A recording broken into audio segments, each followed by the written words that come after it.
Hello,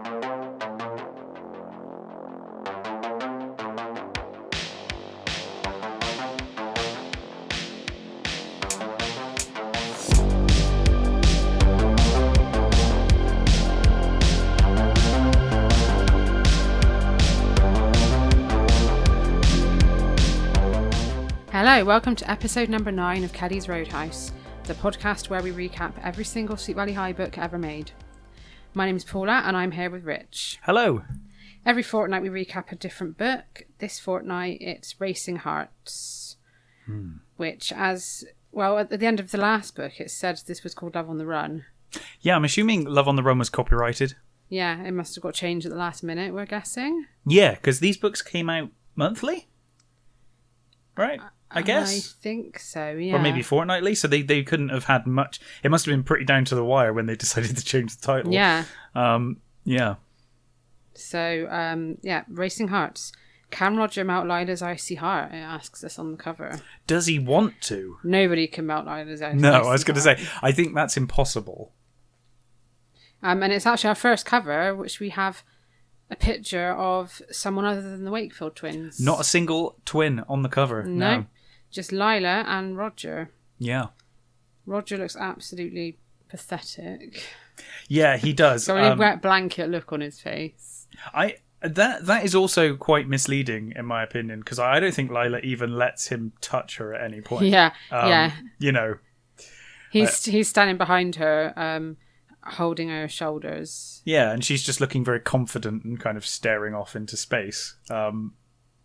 But she's not like that at all in the book with him, really. This doesn't look like Lila to me, really. She wouldn't wear that jumper. Do you think it's Olivia?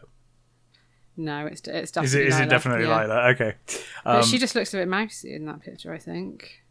Yeah, I'm used to Lila from the TV glamorous. show, so I'm used to like all of those ridiculous outfits. So yeah. Yeah, she's got sort of a snowflakey jumper on. It looks like something Elizabeth would wear. Yeah, it does, doesn't it? Yeah.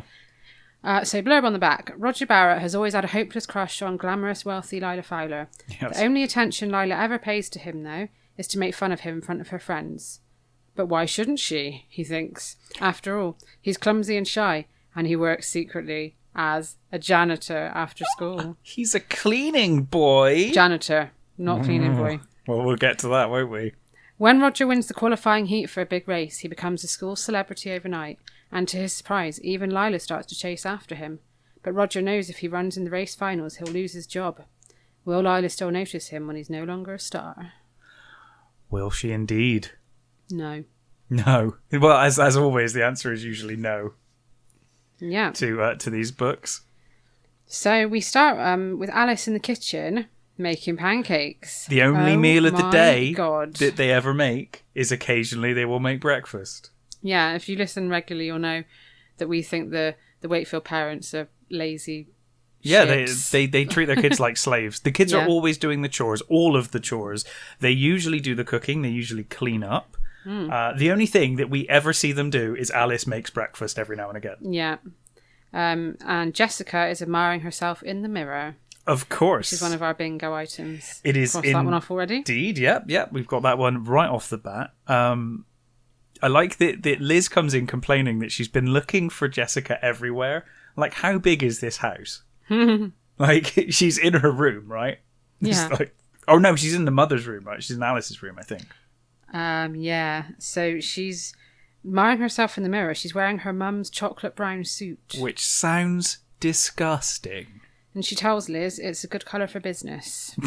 Whatever. I don't think that brown suits... I mean, maybe in the 80s. I'm just imagining the shoulder pads. Oh, my God. On this suit, you know? It's bound to have them. Oh, my God, yeah. I want that as the cover. So do I. Yeah, why don't we have Jessica in the brown suit? If I'm honest, I think it's the more interesting story of the two stories we've got here. I agree. Yeah. The B plot in this one's good. Yeah. She says she's got at least 337 things to do. There's another one. We're doing well on the bingo today. Yeah, 2 already. And she's no longer interested in spending her time in the sun gossiping. Yeah. She's decided to think about her future. Oh my God. Apparently, when she says that, Liz looks at her like she's some sort of alien. She says there's more to life than drive-ins and beach parties.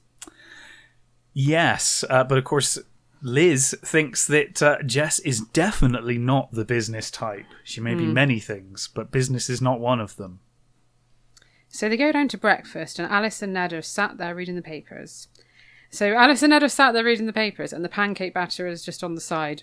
Yep. So Liz makes the pancakes. So she kind of half made the pancakes. Yeah. So take back what we said earlier. Mm-hmm. She started making breakfast, and then she thought, nah, let the kids do it. Yeah, just let the kids get on with it. I started. I added some water to this mix. Yeah, that'll do. Yeah, I bet it was a packet mix. Yeah. Oh yeah. Well. It was a packet mix. Yeah. So, Jessica drops a bombshell on the breakfast table. She wants an after-school job at Ned's office, and she wants to start immediately. She wants to be a lawyer. She is going to follow in her father's footsteps and become a lawyer, which I think pretty much shocks everyone at the table. Liz even... she says Liz is shocked, obviously, and Jess mentions that, everyone has to start a career someday, and she must have, Liz must have sometime decided to become a writer, and Liz says that she never talks much about her writing to anyone except for Mr. Collins. What a load of bullshit. Yeah, we hear about it all the time. Todd, Liz, Enid, everyone that Liz is involved with. Yeah. So they go to school. At school, Lila wonders aloud, who's going to be at the Dairy Burger later? And Jessica says she'll be at her first day of work. She will. Lila is absolutely horrified. She's like, work? What? What is this word? Lila's having a bad day because it's pouring down with rain in Sweet Valley High. Which we were told in a previous book. First rain we've had. It never happens. I think at some point Liz said that she wished it would rain because it would suit her mood, but it never rains in Sweet Valley High. And here we are with rain. Of course, yes, she's now found out that her friend is going to be working instead of going to the Dairy Burger. Of course, we did establish that rain causes frizzy city for Lila's hair. So she doesn't like rain. Jessica says that she'll still be at the Bart dance, though. Every time they mention Bart dance, I just think of Bart Simpson. So did I. Do the Bart, yep, I did as well. Man. And she's not just going to settle for any date. No. And then Lila sniggers as Roger runs down the hall, and she says, "Here comes Bugs Bunny." Yeah, which threw me at first until we get the explanation in a minute. I was like, what? He slips over and he ends up on the floor right in front of them, with his unfashionable, thick glasses tilted across his face, and his long legs sticking out of the cheap-looking jeans he wore, revealing his frayed white socks and well-worn sneakers. And apparently, the fall had caused his flannel shirt to open, exposing a pale stomach that hadn't seen the sun in years. He was a pathetic sight. Poor Roger. I know, I feel sorry for him already. I can imagine, because it also says, doesn't it also say that people, the students all look at him and then they just start walking around and just stepping on his books and just not caring. Oh. He's just sat there with his books on the floor. It's such an image, isn't it? Poor Roger with his little white chest out, his little white stomach on display with everyone walking around standing on his books. So Jessica and Lila start giggling and Lila says, "What's up, Doc?" And he's horrified and he runs away. Yeah. So I hope we're not getting on this again with the running away. It's people constantly running away. Yeah, people running away. I mean, maybe that should get added as a bingo. That to the bingo. A bingo line after the last bingo. 2 books. Yeah. Lila tells Jess that the reason she calls him Bugs Bunny is because he bugs her. Yes. Yeah, she also says that creep's had a crush on me forever and I'm getting tired of it. Such a hard life. I know. On you. What a horrible thing to have. Someone's crushing on you. And Jessica tries to defend him, which I don't know why. Uncharacteristically. Yeah. I think she's just... Well, there's a lot of this in this book, and it's just Jess trying to annoy Lila more than anything. Yeah, they are frenemies. They really are. And she thinks that when she's a lawyer, she'll have to defend plenty of lost causes like him. I know. She's seeing this as practice for being a lawyer because Roger's a lost cause. And then, meanwhile, Roger's locker... Sensitive Olivia comes along. She's sensitive in this book as well. So Roger can't believe that Lila saw that. That was like his worst Yeah. nightmare was Lila seeing it. So he's really upset. And then Olivia comes along. And apparently him and Olivia are really good friends. Yeah. She comes along and is sensitive as always. She tells him he's got bags under his eyes and he looks terrible. He looks like a drowned rat. And she asks if his cat just died. Damn. So, yeah, it's like in the last book she kept putting her foot in her mouth, didn't she? She did with Liz and Todd, didn't she? With Yeah. with who was that? I can't remember that girl's I can't name even now, remember what the but storyline was. That girl. It was the Bill Chase Dee book, but wasn't Todd interested in someone? Yeah, or... Patsy. Yes. Yeah. So anyway, yeah, back to now. He tells her he's been up studying all night. Yeah. And that he needs to get used to sleepless nights if he wants to be a doctor. Yeah. And she says school should be fun too, but he thinks not when your mother's too sick to work and your father is too drunk. Yes, yeah. So of course, Roger is keeping a secret from everyone. He's got a very poor family. His father's a drunk, and his mother doesn't, can't work. So he's basically working in school and then paying all the bills as well in the evenings. Yeah, so he's using his janitor job to help support the family. Yeah. And Olivia says her job at the museum doesn't feel like work because it's her dream, and it pays for her clothes. Yes, Roger then asks if she's wearing a new skirt. She shows off her new floral print skirt that she's wearing with Chinese sandals. And she tells him it came from Martha's thrift shop. I want to go to Martha's thrift shop. It sounds I bet awesome. you do. I do as well.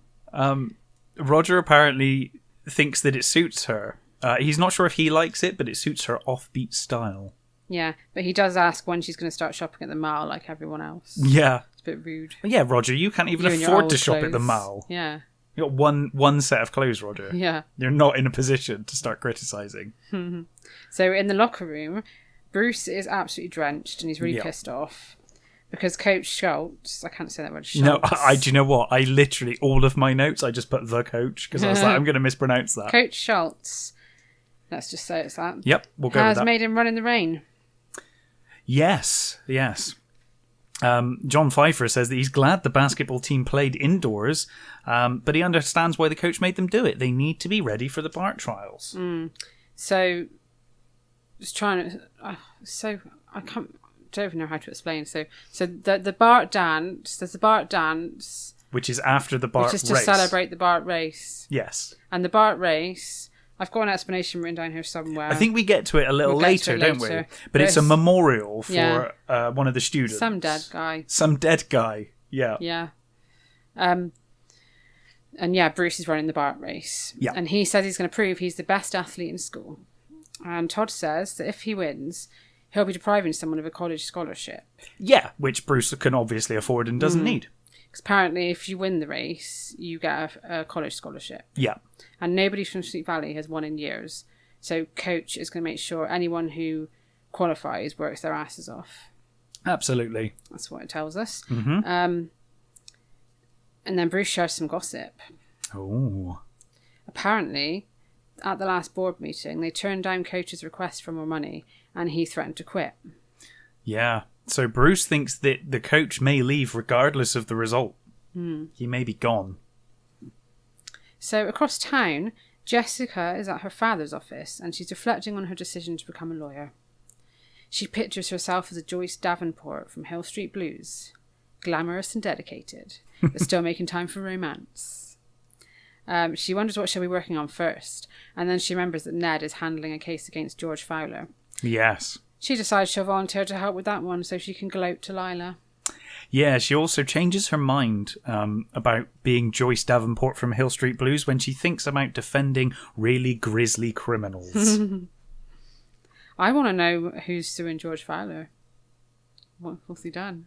Well, I don't know because he's a big businessman. I guess maybe there's a lot of cases coming his way for various things. Yeah. Yeah. I can't remember. I think he works in computers. Yeah, because they're The vague job of computers. the vague job of computers. They're the new money, aren't they? Yeah. They want to modernise. The Patmans of the canning factory. Yes. So, where are we? Yeah, so Ned appears, beaming proudly, and he takes her to a utility room to meet Trudy Roman, the office manager. Poor Trudy. Trudy. I don't like Trudy. Jess certainly doesn't. No, Trudy leaves her with a big stack of papers to copy and staple. Welcome to the world, Jessica.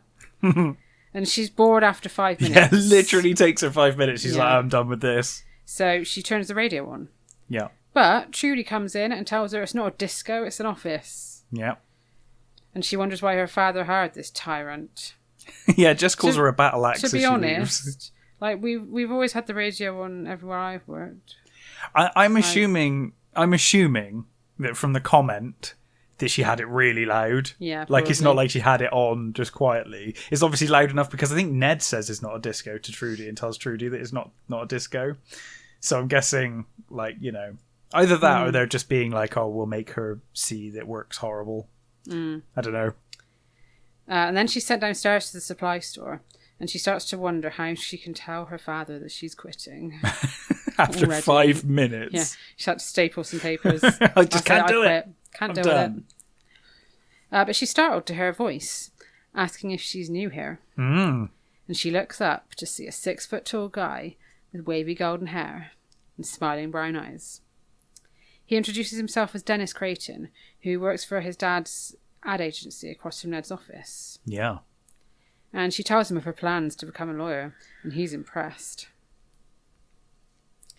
He says he can't stand girls who think planning for the future is picking out a bathing suit. And she's like, yeah, I can't stand girls like that either. I don't have much to do with girls like that. Yeah. And then she asks him how come she's never seen him around school. And asks if he's at college. But he says no, he goes to Al Caro, which is their rival school. Yes, she even comments, oh, you're a rival. He also questions why she has no pocketbook, and he doesn't know a woman in the office who doesn't have one. To which Jess says, you know so much about feminine habits, how do you know so much about your feminine habits, or do you have a pocketbook hidden away somewhere too? And the two laugh. I didn't really understand that bit. Nor did I. I was like, what's so feminine about having a notebook? But apparently, all the women in the office have a notebook. That's just what happens. I would imagine in the 80s, most people in a lawyer's office would have a notebook anyway, regardless of gender. I have a notebook at work, but I don't really carry it around with me. No, it could be on her desk or like wherever she was. She's only come to copy some papers or something, right?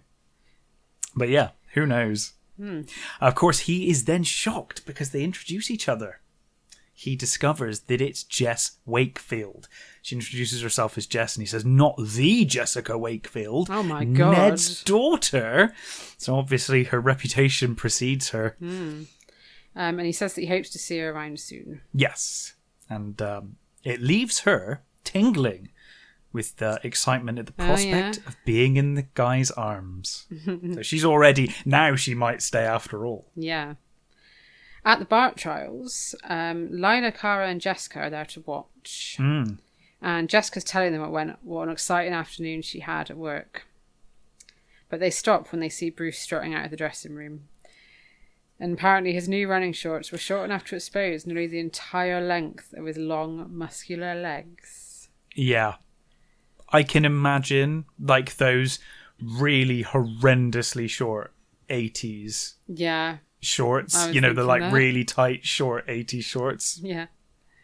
And he had the look of a winner, apparently. Yeah. Liz and Enid are also there, and Olivia and Roger go to join them. Apparently, Olivia is gliding effortlsounds in her long skirt. Yeah, and Liz is even amazed wonders. by this. She's like, how? How do you manage to glide so effortlessly without falling over? Sounds like a ghost. Olivia the ghost. Yeah. She starts bugging Roger, asking why he's not competing.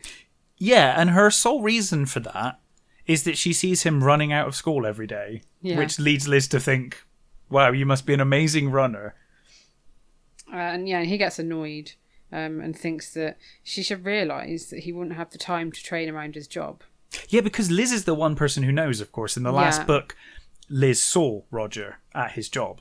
Yeah, because he's the janitor at Ned's office where Jessica's working. Yes. And she was there to... I can't remember why she was there. Just, she was getting a story from the person who rents the building. Story. Sounds like the most boring news story ever for the Oracle. Yeah.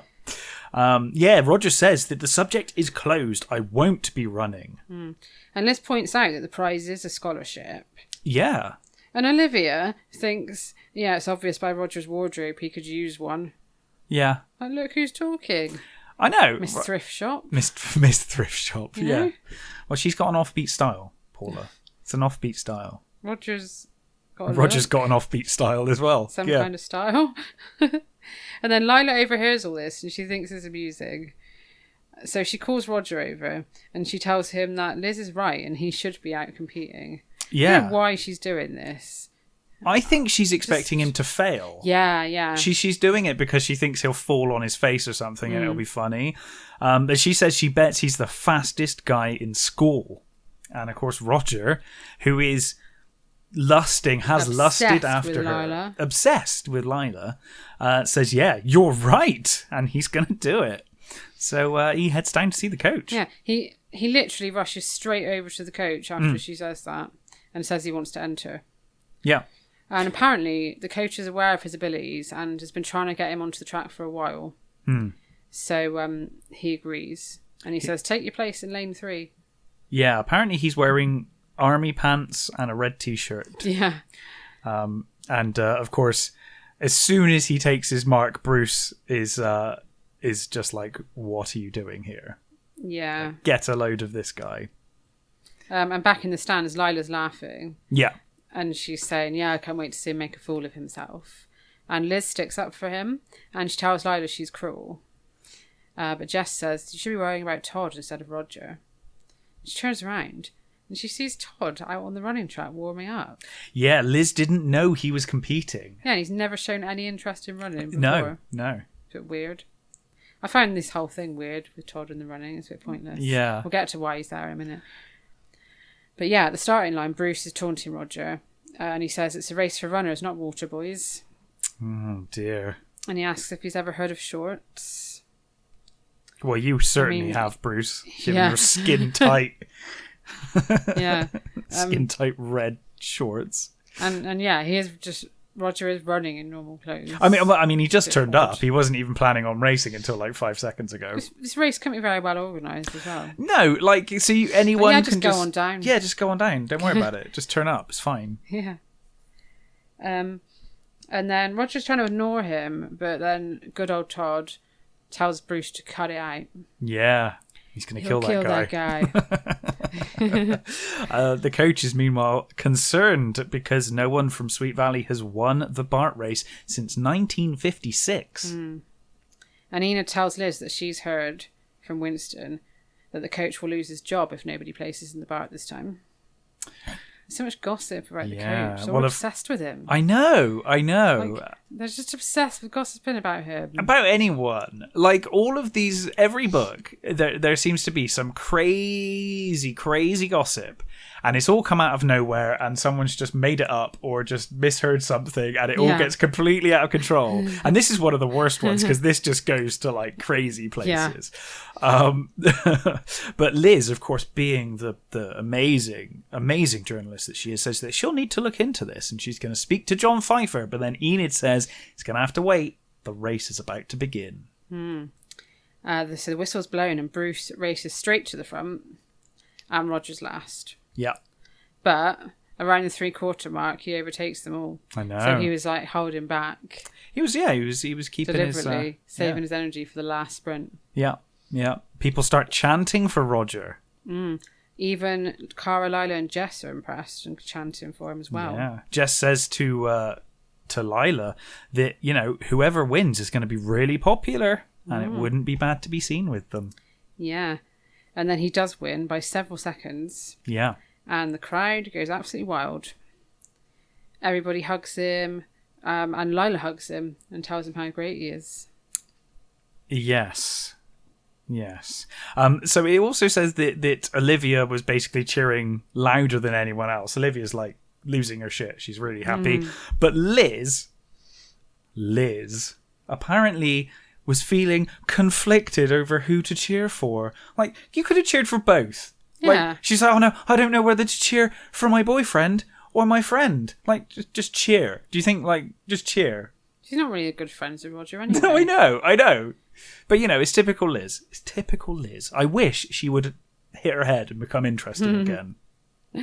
And Coach tells Roger he's going to train him hard. Yeah. And he says, be back at the track for 2:30. Yeah, and Roger's trying to say, Yeah, he thinks like, oh shit, because he remembers he's got to be at work. Yeah. And yeah, he tries to explain, but the coach just won't listen to him. Yeah. And just like sort of cuts him off and walks away. Yes. He's picked up by everyone, of course, and he's dropped into the arms of Lila. Roger can't believe it. He thinks it is a dream come true. And of course, Lila's making out like this was her plan all along. Yeah. She said it So to proud of encourage you. him, and look at what I've made you do. It's so good for you. Yeah. And he sees Olivia, and she's sat on the bleachers writing about her feelings Yeah, of course. about him and Lila. Yeah. Basically, she's writing like Lila is a bitch Yeah. across her A4 pad. I hate Lila. Yeah. I love RB. Yeah. Oh, that sounds like an Forever. oracle. That sounds like an oracle article. Yeah. Someone loves OD RB. loves RB. Yeah. And then Roger goes to talk to her, and she's really frosty with him. Yeah. And he's just confused. Yeah, she does say that she's happy, but she does congratulate him, but she just doesn't seem very happy. And Roger gets a bit upset about this. He goes to take a shower, and he has a shower, and then he puts the same clothes back on. I know. It's like, why did you bother? But he's just ran in. Like, Yeah. He's going to smell of BO all day in school. Yeah, pretty much. He must absolutely stink. Yeah. Yeah, it's like, what was the point in the shower? Just putting your sweaty clothes back on. Yeah, absolutely. But then he's called into Mr. Cooper's office, and it's okay because he's given a Sweet Valley High sweatsuit. Yeah, so Chrome Dome Cooper gives him a hug and says he's proud of him, and then he gets his assistant to Rosemary, the assistant, to give him some new sports gear. I want a Sweet Valley High sweatsuit So for the do I. gym. So I just want wouldn't every wear it item to of the gym, clothing though. that they mention. I'm like, I want that. Yeah. Yeah, so Roger can't believe it. He even thinks that winning might actually win a scholarship out of this. Yeah. And that he might even go on to the Olympics. Yeah, Mr. Cooper tells him that the whole school's counting on him, so no pressure. No. And that there'll be national press coverage. Yeah. So this race is pretty big. Yeah. The book also makes a point of saying that apparently the rumour around school is that Mr. Cooper oils his bald head, but it's never been proven. So we'll see if that ever gets proven as a fact. Well, I'm dying to know. So am I. It's hot gossip. He doesn't have the nerve to tell him he can't race after, all of that. Yeah, so basically in usual Sweet Valley High books, it's always Elizabeth doesn't tell people. And in this book, it's Roger doesn't tell people. Yeah. Roger refusing or can't bring himself to tell people anything. So he puts the suit on. Of course. I mean, yeah, he does stink. I would. He doesn't yeah. need to get I'd just be changed. like, oh, wow, clothes, thank you. And he goes to the cafeteria. Well, in the cafeteria, Lila and Jessica start admiring a boy. A boy with his back to them, dressed in a running suit. Lila shouts, "Now that's a grade A bod." And she says, it says that she can tell, even in the baggy sweats, that he's got everything in the right place. Like, what the fuck does that mean? I mean, one would assume he doesn't have like another A arm hand or on anything. his stomach, yeah. an ear growing out of his chest. Yeah, but it's got all of his body parts in the right place. But of course, it's Roger. Yeah, they can't believe it. Yeah. And Lila's like, oh, I'm starting to see the value of hanging out with him for a while. Yeah, and Jess is like, what, the same guy you called a nerd for like months now. And Lila says, that like Liz says, she judges people too soon, and that Roger is actually worth knowing now. Yeah. Like, she was like, well, he was worthless until yesterday, but now that he's won the race, or today, now that he's won the race, he's worth knowing now. Yeah, and she goes over to him and asks where he's going. And he says he's going to go and sit with Olivia. Yeah, he points to Olivia. And she says, no, you're not, you're coming with me. Yeah. And of course he does. Yeah. So, you know. Not like, would you like to come and sit with me? Like, no, come with me. Yeah. Yeah, and then they sit down, and she even, she grabs his roll and butter from him, and she says, no, I'll butter your roll for you. Thanks, Lila.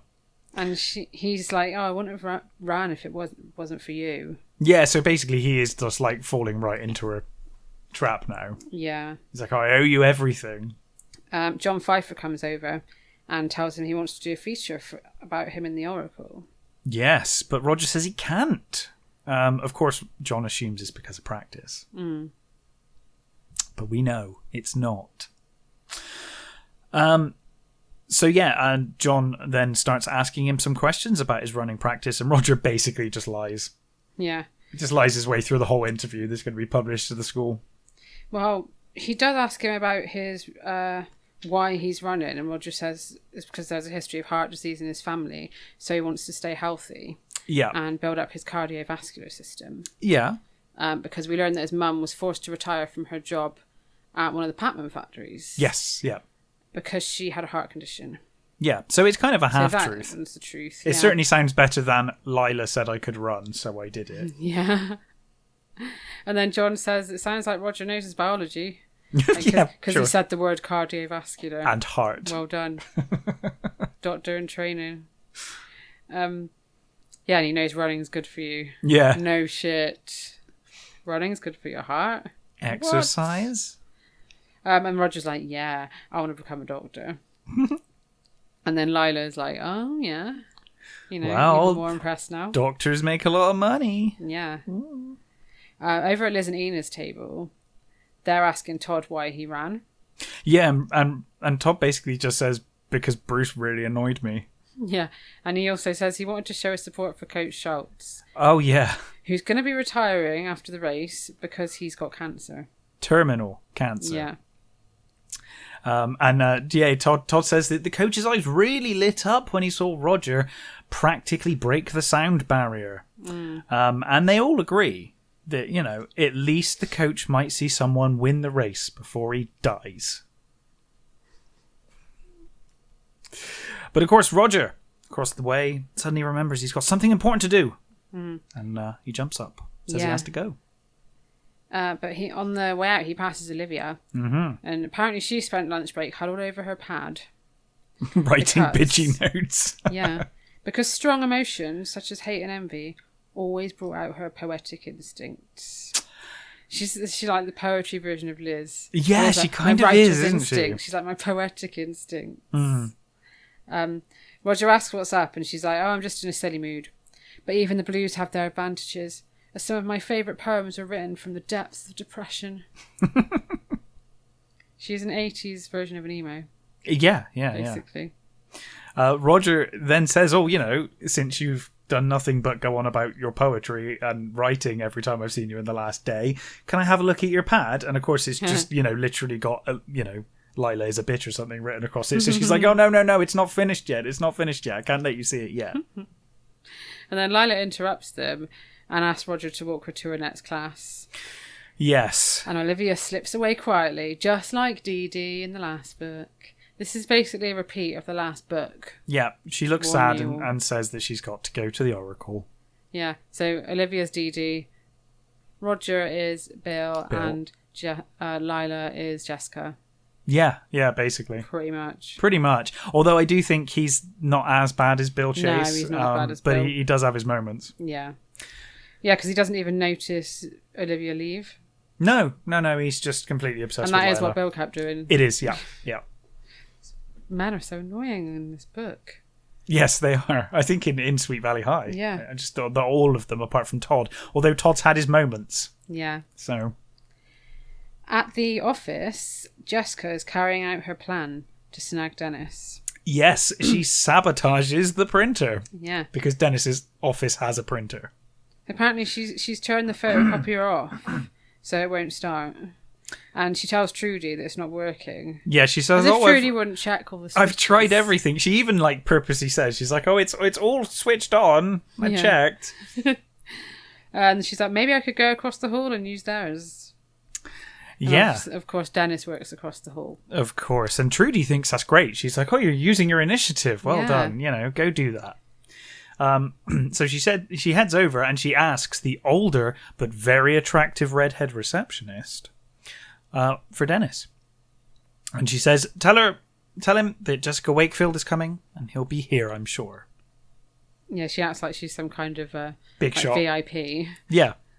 Dennis comes out and he looks as handsome as she remembers. He's wearing conservative dress pants and a shirt that apparently gave him an air of sophistication. Oh. So she explains about the photocopier, and he leads her down a long hallway to a locked room. Yes, he does. He unlocks the door. I love this bit. He unlocks the door, and he tells her that there's plenty of privacy in here. So yeah, this sounds like the dodgy porn film now. It really does. This whole bit is proper dodgy. It's really dodgy. So he's like, there's plenty of privacy in here. She starts to go on with the photocopying, and he says, that's not really what you came for, is it? And just Believe literally... me, no one will bother us in here. Yeah, he basically says, oh, it's kicking out time. Like, no one's going to bother us in here. Yeah. We can do whatever we want in here. And uncharacteristically, Jessica's quite sensible. She knows that her father really does need the documents copied urgently. Yeah, so I guess her assumption is, if I don't go back, he's going to come looking for me. There's no way that Ned won't come looking for me if I'm missing. Yeah. So she had to do... I don't think she was being sensible. I think she was thinking I think she was like, oh God, he's going to catch me if I don't go back. So she says, I need to go and get this back to Ned, but come by my office later and we'll finish this conversation. She thinks Dennis has all the makings of a great catch. And she thinks the office is the perfect place for a first date. Yeah, it's great. Like, I mean, it's my idea. A law office, what a wonderful place to start a romance. She thinks it offers privacy that the Dairy Burger wouldn't. I'd still rather just go to the Dairy Burger, though. Yeah, or just go to a different place. Yeah. Not an office. Anywhere. Yeah. She asks her father if she can stay behind. Yeah, she needs to do some homework, don't you know? Yeah, and she says it's more peaceful there than at home. Yeah, because her friends always phone her and whatever. And Ned, of course, is like, oh, my daughter's finally all grown up. Since, I guess 2 days ago. She's just grown up in 2 days and now she's like businesswoman. Yeah, he's really proud and thinks she's becoming more responsible. Yeah. It's like, go to the library, though. Yeah. That's what libraries are for. Yeah. He basically says, yes, no problem. Just make sure that you get a guard to escort you to your car once it's done, once you're finished. So, when she gets home later, she tells Liz how committed she is to the job. Yeah, Liz can't believe it. Yeah, but really, she's thinking of the way Dennis's kisses had set her neck on fire. Yeah. That sounds painful. I'm a bit confused. Yeah, so I guess it's because she now has to do her homework, but she basically confesses to Liz that she wasn't staying there late to do homework. She was staying there late to tidy up the office because it's a complete fucking state. Because Trudy makes it a mess. It's like that witch Trudy. Like, okay. So yeah, she basically says that, ever since Trudy started working now, that witch has just ruined the place and it's such a mess, so I had to clean it up. And Jess also says that it's been the best 2 days of her life. And she's not even missed the Dairy Burger. And she thinks that Dennis is enough of a gentleman to realise when their passions were reaching the point beyond which they would be able to control themselves. Yeah, she can't stop thinking about it. Unlike about him. other Sleep Valley boys that we could mention. So, basically... He controls himself. Well done. Basically the first guy that's not tried to rape her. Yeah. So she's like, wow, what a gent. Unlike Rick Andover, Bruce... I'm sure there were others, wasn't there? Scott, that was it, yeah. Yeah. All of them, so far. Yeah. A man who can control himself. Yeah, what a catch. And she says that, she thinks, that he didn't even mind when she suggested that they meet at the office again the following night. No. I bet he didn't mind. No, of course not. Cheap, easy date. Yeah. Don't have to make any effort, basically. No. So... And she thinks that she'll have him cooked by the end of the week and then she can quit. Yeah, basically. She's like, well, I'll just stay long enough to bag him and then once he's mine, I'll quit. Yeah. So, next day, in the cafeteria, Lila is looking for Roger. She thinks that he's playing hard to get since he's never around. He didn't turn up to practice, but he's told Lila and everyone else that a family emergency came up. Because Lila phoned him and got hold of him. He said it was a family emergency. Couldn't help it. Which I guess is kind of true. Yeah, he is always having a family support emergency. Your family. Yeah. But Roger's been called in to see Coach Schultz. Yes. And Coach Schultz wants to know why he keeps missing practice. Yeah, the coach even says that even Bruce, who the coach expects to be cocky, actually turned up and has practiced hard. This is obviously because Bruce is now threatened by Roger being successful at running. Bruce is going to try and beat Roger. So Roger's torn. He wants the scholarship, but he thinks that it would be useless if he lost his job. Yeah, basically he can see that he's got a future if he wins, because he'll get his scholarship and everything else. But that's useless if he can't support his family right now. They need money immediately. Basically the coach leaves Roger to think about it and says, I'm doing this for you. There's a big scholarship in it for you. It's a great thing for you. But of course, like you said, he can't think about anything but his supporting his family. And of course it makes him feel really down. But then he bumps into Lila. Yeah, he bumps into Lila, and she's disappointed because she hasn't seen much of him. But she tells him that she's written him a poem. Oh, the poem. So I didn't write the poem down because I knew you would want to talk about the poem. I have the poem in front of me. She's giving Liz a run for her money. Yeah, wow. Watch out, Liz and Olivia. Wow, this writing is something else. Yeah. So Lila deftly plucked a folded piece of white paper from her shoulder bag, and she began to read dramatically.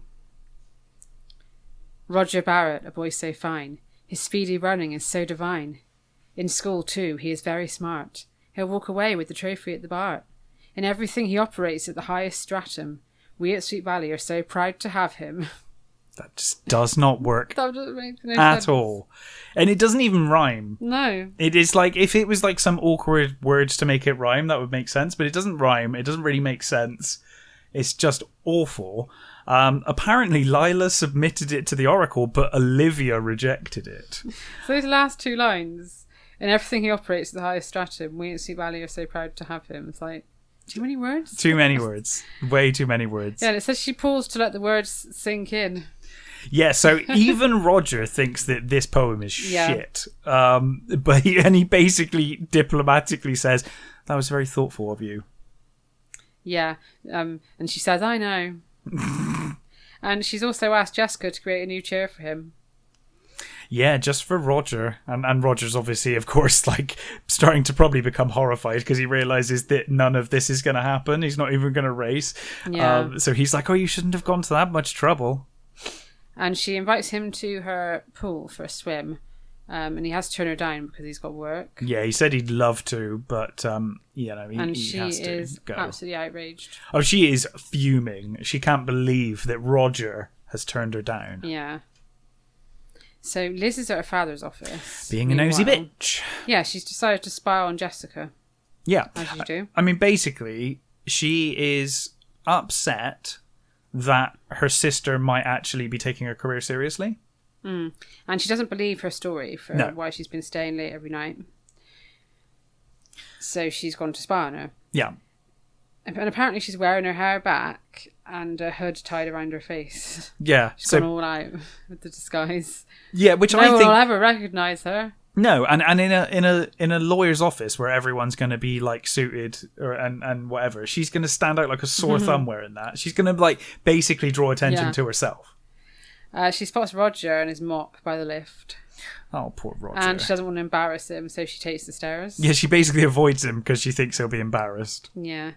And then she sees Jess and Dennis through the glass door. Oh my god. They're kissing. Yeah, she overhears their conversation. Jessica saying, nobody kisses the way you do. And he says there's plenty more where that came from.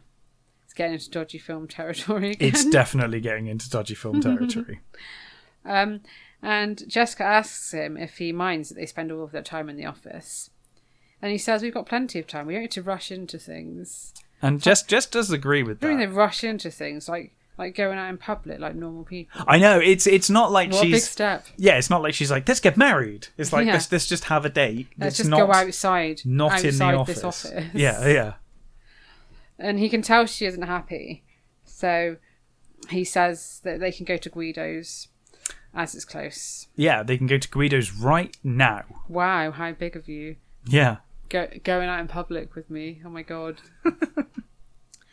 And he says he'll walk her to her car after. But she says she was hoping to get a lift from him, as she doesn't have her car. Because Liz begged her to borrow it, which annoys Liz, who's listening. Yeah. She's annoyed that she's been used as an excuse. And he says that his car's in the repair shop. Yeah. But he'll wait for the bus with her. Yeah. This sounds pointless now, but there is a point to this. There is definitely a point to this. The car is in the garage, remember that. Now Liz, of course, now realises they're about to leave the office. So she makes her escape like a cheetah to escape unnoticed. As they leave, they bump into Roger, and they don't say anything to him. No, but Jess sees Roger, Roger sees Jess. Yeah. It's out in the open. Jessica's probably too embarrassed to admit that she knows the janitor. Yes, yeah, but obviously Liz has seen this, and she knows that, oh no, there's going to be trouble here.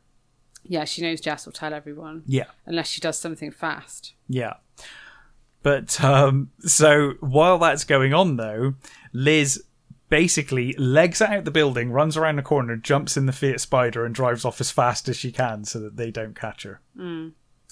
She rushes home. Roger's also panicking when he gets home. Yeah, he knows basically the gig's up. Yeah. Yeah.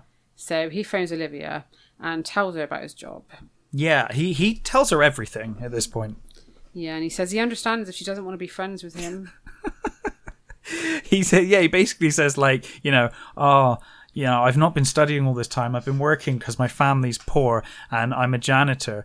And if you want to not be friends with me anymore because you're embarrassed that I'm a janitor, then I'll understand. Yeah.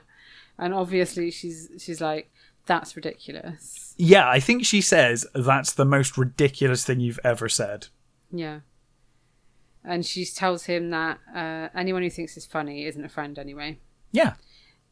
And he tells her that his other problem is that he can't get time off for the race. Yes. Apparently he struggled to get an hour off to take his mum to the hospital. Yeah, basically his boss is a real piece of work. Yeah, he's been told if he asks for any more time off, it's going to be treated as his resignation. Yeah.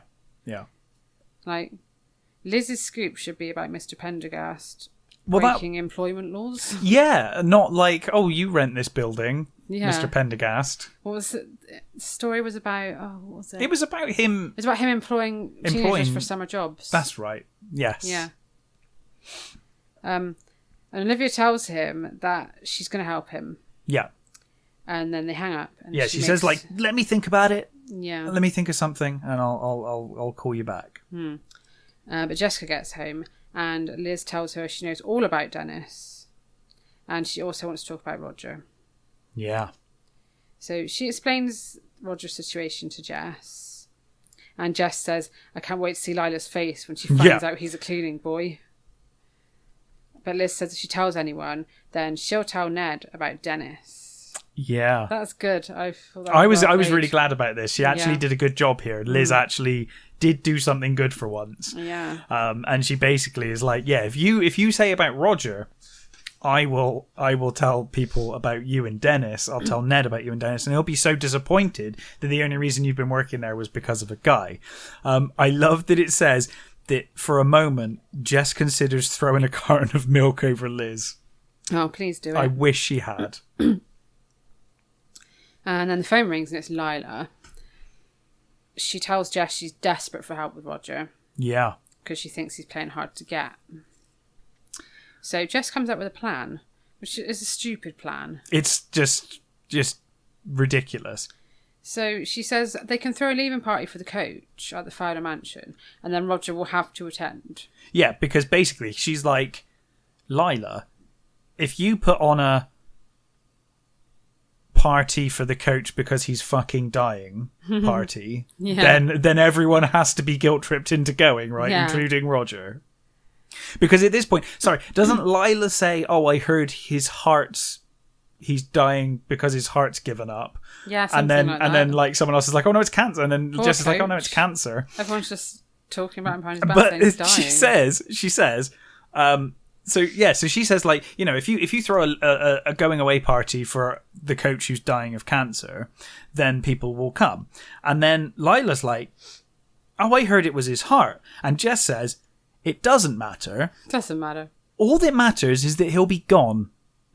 It doesn't matter how he dies. Yeah. The point is he's going to die. The point is that we can use him for our plan. Yeah, we can use him to have a party. Yeah.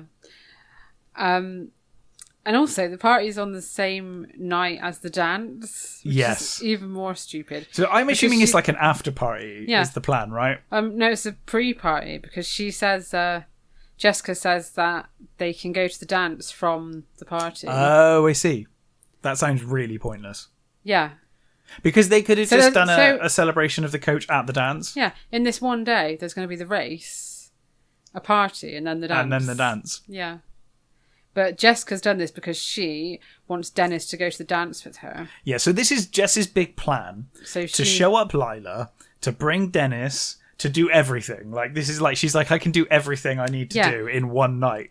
Apparently, she thinks that the party has to happen so she can show Dennis off. Yeah, of course. And then he'll have to go to the dance with her because they'll go straight to the dance from the party. Yeah. It's like, why would he go to a retirement party for a teacher he doesn't even know, who's not from his school? Yeah. Surely it would have been easier for her just to ask him to the dance. Yeah. It would have been way easier. This whole plan's stupid. Yes. Yeah, and she also thinks that she'll take the limelight away from Lila by casually mentioning Roger's job. So Lila will be embarrassed and hide. Yeah, wasn't she going to mention it to Kara? That's her Yeah. big plan, is to like let it slip to Kara, and then basically Kara will tell everyone else, Yeah. and then everyone will be staring at Lila like she's a piece of shit because she's going out with someone who has to support their family by Yeah. working as a janitor Yeah, and then Lila will run away and hide, and then in her own house. her and Dennis can be the new stars of the party. Yeah, Apparently. yeah. So she tells Lila she'll start making calls, and she asks Liz to include it in the Eyes Nearest column. Yes. Meanwhile, of course, Liz gets off the phone from Olivia. And Olivia has basically said, look, I've been sworn to secrecy over this, but I have to tell someone because there's nothing the only way I can think of getting out of this is if you help by speaking to Ned. And of course, Liz already knows. So they have the conversation, and then Jess comes in and mentions the party. And Liz tells her that if this is to do with Roger, then I've heard from Olivia he's not going to be running anyway. He's going to be at work. Yeah.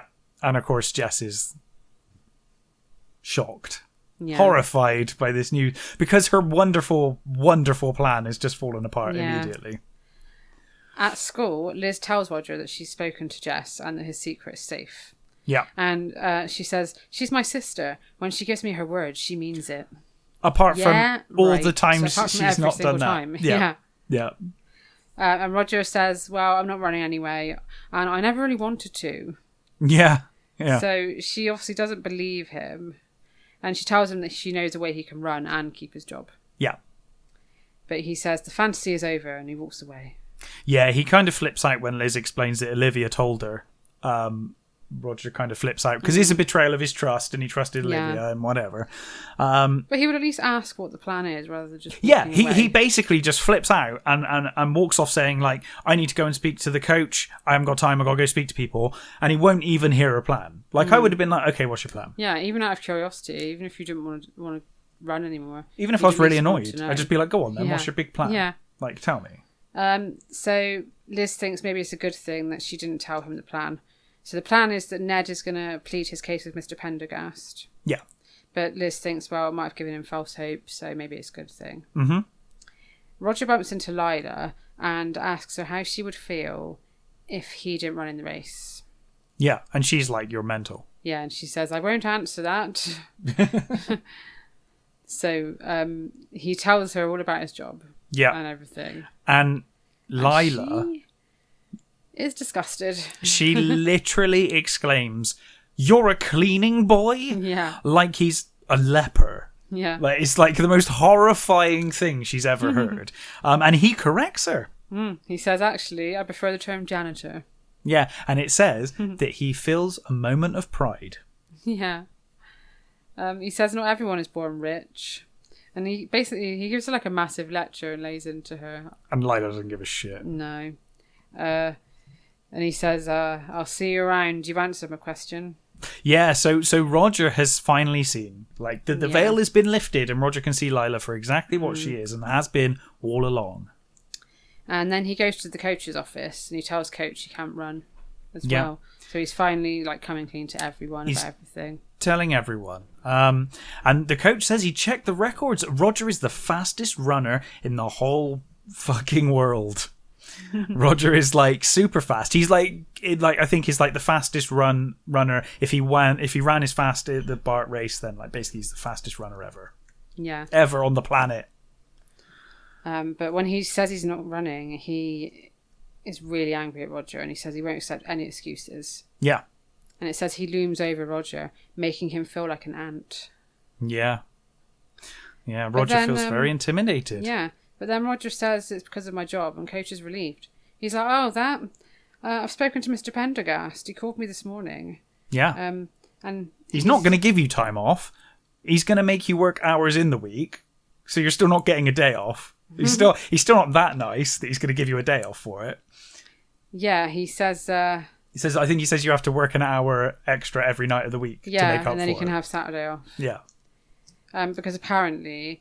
Mr. Pendergast went to school with Jack Ralston. Yes, who is the boy who Is that the boy who died? He's the boy who died, yeah. Yeah, he knows how important the Bart is. Yeah. Yeah, so and I like the bit when the coach is basically like, "Oh, Mr. Pendergast, that weedy old man, like I know him, he's a wimp." So yeah, Roger cannot believe it. Even though presumably it gives him no time to practice. Yeah, well, he's just got to work all the time. He's just a natural. He's a natural, yeah. Roger says he'll be running in honour of the coach's retirement. Yeah, and Coach is like, what? I'm not going anywhere. Yeah, and of course. Yeah, Roger asks if he's sick, and he says he's never been sick a day in his life. Yeah, so... Like everything in Sweet Valley, he's not retiring. He's not dying. No. He basically had an argument at the school meeting because he was arguing for more funds for the football team. And from that, we've gone from that to he's going to lose his job. He threw a rage quit. He threw a fit and was going to quit. He was going to lose his job because he's rubbish at it if they lose the Bart. He's got a heart problem. He's got terminal cancer. And none of it, not any of it, was true. He's just really confused. Also, Roger says, thanks for explaining to Mr. Pendergast. But Coach is like, I didn't tell him. Somebody else must have told him. Yeah. Someone else must be looking out for you. Yes, and of course he knows who that wonderful angel must be. Yeah, Nosy Elizabeth. So he runs to the cafeteria and he runs up to Liz and gives her a kiss. Yep. And Todd's like, hey, I'm going to kill that guy. I'm going to kill that guy. Todd's like, hey, that's my girl. But Roger says, I figured out you've got something to do with what's happened. And she's like, do you know that there are laws that require you to be allowed holiday days? Yeah, I mean, it's pretty basic. No shit. And she says, my dad's a lawyer and he just pointed this out to Mr. Pendergast. They act like it's some kind of revelation. Like, do you know you're entitled to holiday days? Like, you literally needed the head of a law firm to figure this out for you. Yeah. And she tells him that he needs to thank Olivia as well. Yeah, absolutely. Because she's the one who told Liz. So he goes to find Olivia and he finds... her her writing poetry under a tree. Supposedly Fucking poetry. emo. Yeah. Roger tells her the news, and he says, "How could I have missed it?" And she's like, "Missed what?" And he says, "The love in your eyes." Yeah. And he says, "I want to give you my heart." He's Yeah. getting really poetic I now. know. Well, he's poetic. He didn't even have to write it down. It's from the heart. Yeah. Natural runner and a natural poet. Olivia says that if all jocks are like him, then maybe she should take an interest in sports. Yeah, and they decide they're going to keep the fact that he's running again a secret, so he can make a big entrance on Saturday. Yeah. I like Roger also says that he's been really dumb and that they're both unconventional. These books always make a big deal out of Olivia being offbeat. She's like so unusual. Offbeat, so unusual. She's got her So own quirky. style, offbeat style. She shops in thrift shops. Yeah, she eats eats meat-free spread. Yeah. She hates offshore oil rigs. So meanwhile, Jess is worrying that Dennis is embarrassed to be seen with her. Yeah, she's well. That's what I'd be thinking. At this point I was going to say I could totally. I would be like, do you have someone else? Have you got like someone at home and you're just basically keeping me in the office because we're just having something in the office? Yeah, this is what I thought all along. Yeah. I was like, well, he's either already got a girlfriend or he's like, So- he just doesn't want to be seen with her. So you told me you were like you were not going to believe the reason, Yeah. and I was waiting for it, and you were right. I did not see that coming. So But not because it's a good reason. no, because no, it's shit. because it's the worst stupid. reason. It's the worst reason. Yeah. So obviously Lila's party's been cancelled. Yeah. Because, the coach is not leaving. So she can't have a retirement party for the coach anymore. Yeah. And Jess still doesn't have a date for the dance. She's like, just ask him to the dance. Yeah, Like, exactly. why does it depend on Lila having a retirement party for the coach? Yeah. If you can go to the dance with this guy. So at the office that night, at the CD office. The CD They're at office. the CD office again. She tells him she's not happy, and she wants him to take her to the dance. Yeah. And he says, I can't. Yeah. And she accuses him of having another girl on the go, but he's like, no, you're the only girl in my life. And then she storms off. But He says, I can't take you out because I don't have a car. doesn't even have a license. And he said, I lied about having a car. And she's like, well, I can pick you up. And then she says, I can pick you up. And then we can swap places so you can drive. Like, why doesn't she just drive? Yeah, Like, she can't drive. It's like they can't arrive at a place with the woman driving. Even though it would be That her would be car, weird. and obviously, Yeah. like it's like everyone knows the red Yeah. Fiat Spider's yours or your Yeah. mum's. But he says, well, no, because I don't even have a license. So why doesn't he have a license? Big Because reveal. he's Drum roll. 15 years old. Yeah, he's only 15. And she's like, well, that does change things. yeah, so Dennis says he hopes that she'll forgive him. Like, he's a year younger than her, though. I know, like, right. Like he's 12. So let's just look at this from Jess's perspective, right?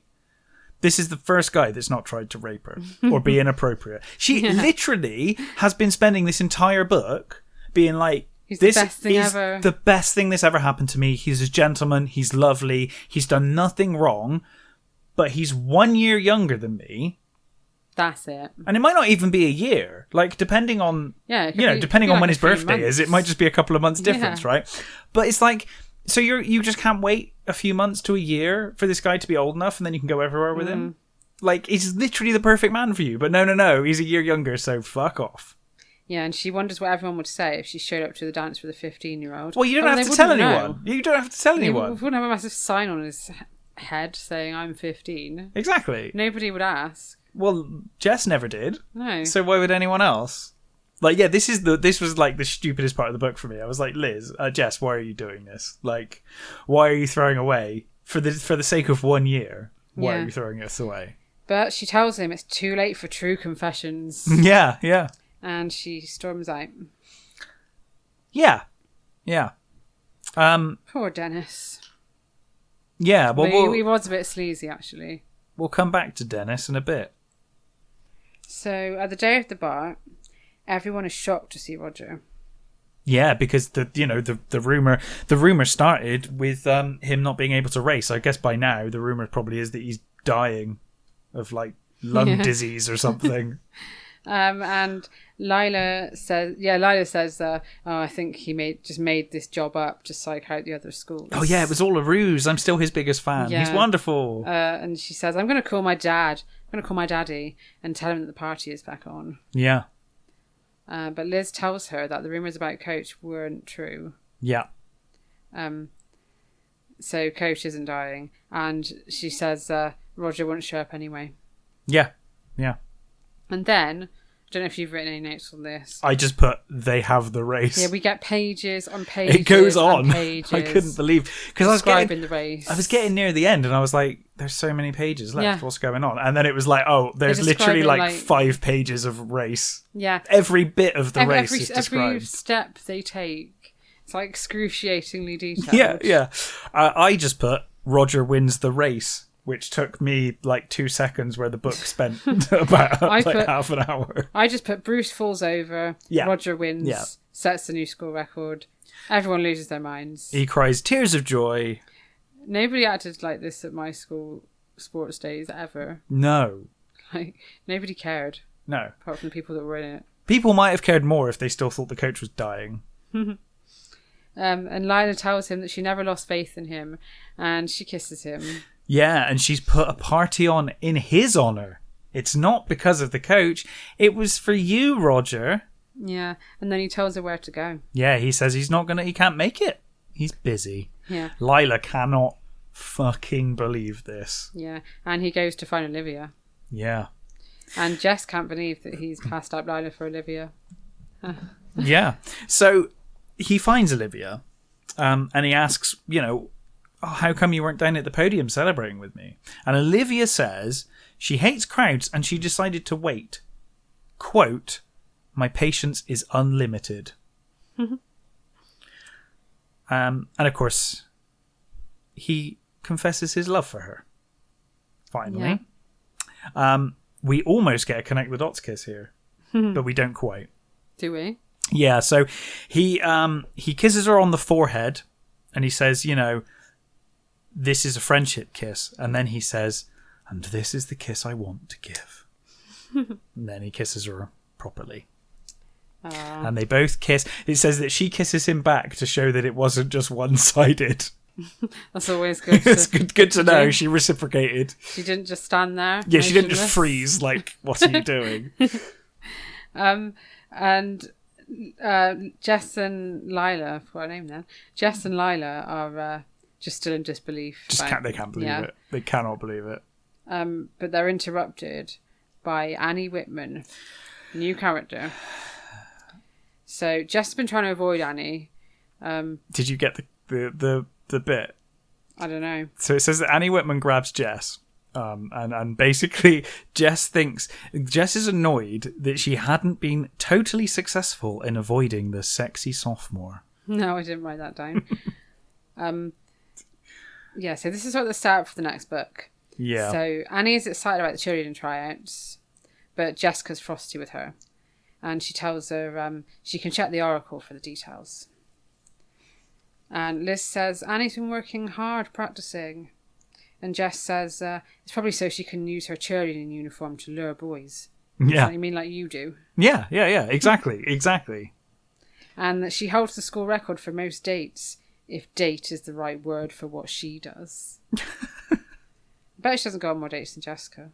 Yeah. I wouldn't have thought so. And Jessica says, it's my responsibility to make sure every single cheerleader is deserving of the honour, as they're a public representation of the school. Yeah. And Liz worries that trouble's ahead for the shapely, unsuspecting Annie Whitman. Oh dear. And if any of you are wondering, did they just drop the Dennis storyline? Did nothing happen with Dennis? Well, what actually happened? Yeah, I'm wondering as well. She's found a new date. She's going out with Kevin Borden. She's just found a new date. Apparently, during the race, some guy come up to her and was like, "Oh, you cheer really well." It's a male cheerleader. Oh, okay. Yeah, it says she's. So she's dating him now. Date with a male cheerleader, and he goes to school with Dennis as well. Right, because I genuinely thought this book would end with Dennis turning up and just being like, oh, "I've been so stupid," but no, just gone. 15, get out of my life forever. Yeah. And she's forgotten about him by like midday. She can't go over the 15-year-old. Don't be silly. 1 year younger. So poor Annie Whitman. Yeah. So that was Racing Hearts. An odd choice, a very odd choice to practically have the same storyline immediately after. Yeah. The last storyline with Bill and Dee Dee. It felt like they should have probably done this. If they stuck this in like 10 books' time, it probably wouldn't have been so noticeable. Yeah, and I wasn't keen on this book. And I don't know if it's just because we just read the other one. It felt very samey. It was the same beats again. It was weird. It was weird. I did like hearing more about Lila, though, because I do like Lila, and we haven't sort of had enough of Lila's character. So I was kind of glad to see more of her. But yeah, weird. It's just more of the same. Yeah. So the next book we're going to be doing is called Wrong Kind of Girl. What Trouble is in Store for Annie? Well, a whole lot of trouble. Yeah, I mean, if Robin's anything to go by, it's not gonna be good, is it? No. So Wrong Kind of Girl is one of my favourites. Oh, okay. So I'm excited. I'm excited about that one. You know what? I'm also excited about what next week. Yeah. So if you haven't seen our announcement, we are going weekly. Yes, we are. But we're not doing Sweet Valley High every week. We are doing Sweet Valley Twins. Yes, we are doing Sweet Valley High on 1 week, week 1. And on week 2, we will be doing Sweet Valley Twins. Yeah. So, we are not just doing every Sweet Valley High book, we're also doing every Twins book. Yeah. I'm excited because I haven't read all of the Twins books. Mm-hmm. And the ones I have read... whereas I read them about 20 years ago. Yeah. So, and the storylines seem mad for some of these. Yeah. So I'm excited. I've got about 50 or 60 of them. Yeah. So we've got a good head start. Yeah, and I'm just going to slowly rebuy them all. Obviously, we're doing them in order. Yeah. Yeah, so it's given me an excuse to do my book shopping. Yeah. So next week is the first episode of Casey's Ice Cream Parlour. Yeah. And to celebrate that, we've got a competition running on our Instagram. We do indeed. Kelly's Roadhouse on Instagram has a competition for you to win. Is it the first 3 books in a collection? It's the first 4. The first 4 books. There you go. So yeah, the first 4 books. Best Friends, Teacher's Pet, The Haunted House, and Choosing Sides. There's a book where it's a compilation of all 4 of them in one. Mm-hmm. And just to warn you, this is from my old collection... and the pages are pretty stained in places. But it will give you a chance to read along. Yeah, it'll give you a chance to read along with us without having to buy them. Yeah. So that'll be 4 episodes you'll be covered for. It might even have Paula's old address in there if you're lucky. Yeah, it might have my signature in. Signed by the Kelly's Roadhouse. Signed by 15-year-old Paula. Yeah. Yeah, so all you have to do is go to our Instagram, like and share the post to your story, before midnight on Wednesday. That's UK time. And then we'll put all the names into a random generator. And if you're in the UK, you should receive it in time for the first episode. Yeah. If you're elsewhere, it might take a little longer. Probably take a little longer. But certainly because there's 4 books, you'll get it before we're finished. By the time we've done those 4 books, you'll definitely have it. So yeah, at some point you can join us. Yeah, we've had quite a few entries so far, actually. That's good. Yeah. I'm excited to see who wins. Yeah, me. You had a question, though, that you posed today about what the kids of Sweet Valley High would be doing during the pandemic. This was posed to you by someone, right? Yeah, so it only happened about an hour before this podcast. Yeah. So we didn't get many answers in. But I was talking to Salty Chog about what the Wakefield gang, the Sweet Valley High gang would be like in quarantine. Yeah. Yeah. Because she said, I bet Lila Fowler is anti-vax. And I said, I reckon George Fowler would get the contract to develop the track and trace system. Mm-hmm. He works in computers. Yeah. Lila would spend quarantine online shopping. Oh, see, now I had a different theory on that. I thought that Lila would be talking about how the pandemic's not a big deal whilst being in her massive garden, taking photos of her in the garden, drinking, and, you know, like she's got access to a garden, so her life's great and nothing's changed for her. Definitely. Yeah. And I said she'd have a different mask to match every single outfit. Definitely. She'd get all the designer masks. I think that that Jess would be breaking the rules. Yeah, that's what I've... But, like, openly. And I think Liz would be breaking the rules whilst trying to justify it. She'd always just have a justification as to why she's broken the rules.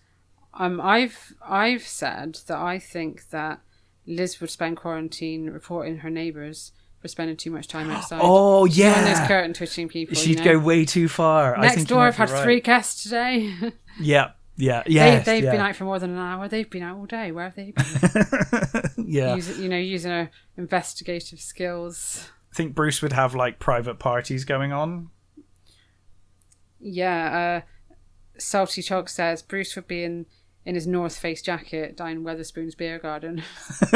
Yeah, I could see that. So if you're not in the UK, that probably won't make sense. It's like a cheap beer, cheap chain of pubs, basically. Yeah. And North Face jackets. Don't know if they wear them in America. Don't know how to explain North Face jackets. They're basically for hiking, climbing, like, you know, like being outdoors in extreme weather, but people tend to just wear them walking around for no reason. A lot of like sort of rich people wear them even though they've never been on a hike in their life. Yeah, because I guess they're really expensive. So yeah. And Enid would have a nervous breakdown and spend the whole time rocking back and forth crying. Oh, yeah, probably. She probably would. And Todd would just get fat. I've said. Oh, do you think Todd? Yeah, Todd might just put on a lot of weight from lack of exercise with the basketball. Yeah, Alice and Ned would have to work from home. Yeah, they'd have to maybe start doing some chores. Have to start cooking some food because they wouldn't have the excuse. Deliveroo every night. Yes, or whatever the American equivalent of Deliveroo is. Yeah, I think Robin would start working out from home. She'd have like a full workout program at home. Yeah. I think Liz would frequently have breakdowns and phone Mr. Collins for advice on how to deal with the pandemic. Lila actually might even like jet off to Dubai or something. Yeah. Oh, yeah. Bugger off to another country, like a lot of the celebs have been doing. Yeah. Yeah. Can't think of any other characters. No, I mean, John Pfeiffer, just Ken, I don't know. What would Ken do? I don't know what Ken would do. Ken would just be a decent guy. He'd just stick to all the rules and he'd just be good. Yeah, I think Ken would be doing, you know, that thing when you could like phone a lonely old person. Oh, yeah, Ken would do some volunteering. Yeah, he'd probably do that. He's a good soul, Ken. Yeah. Ken doesn't do anything wrong. Winston... What would Winston do? Actually? I think he would start a podcast. Yeah. Although I suppose in the 80s that might be a bit difficult. But yeah, he'd be doing a podcast right now. Winston would develop some new kind of... Or making like mixes at home. Computer program. Like... Yeah. He'd design a game or something. Yeah. In his free time. Can't believe I forgot Winston. I know, and me. So yeah, if anyone else has got any suggestions for that, let us know, and we'll mention it next time. Yeah. And of course, next time will be Casey's Ice Cream Parlor. Yeah. Book 1. I was going to say see you in 2 weeks, but no. You'll see us next week. See you in a week. Yeah. So yeah, we'll see you next Monday when we recap Sweet Valley Twins Book 1, Best Friends. I can't wait. I can't wait either. Thanks for listening, everybody. Thank you. Bye.